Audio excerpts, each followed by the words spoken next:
Ол жерге Манчестер Ситидің тарихы жоқ дегенмен 20 ғасырда да бұл команда біраз жетістікке жеткен.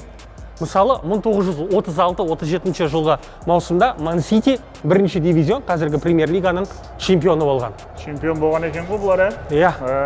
Бірақ әлбетте Пеп Гвардиола келгеннен кейін барлығы түбегейлі өзгерді.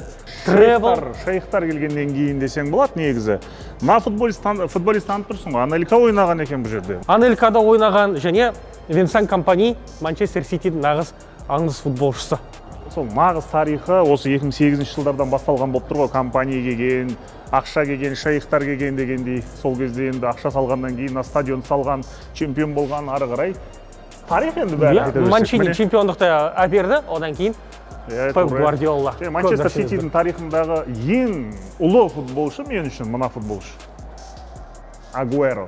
2022-2023 жылы Ағылшын премьер-лигасының чемпионы атанған кездегі сурет. Негізі осы дәлізде Кевин Де Брюйненің кубокты көтеріп тұрған суреті болған.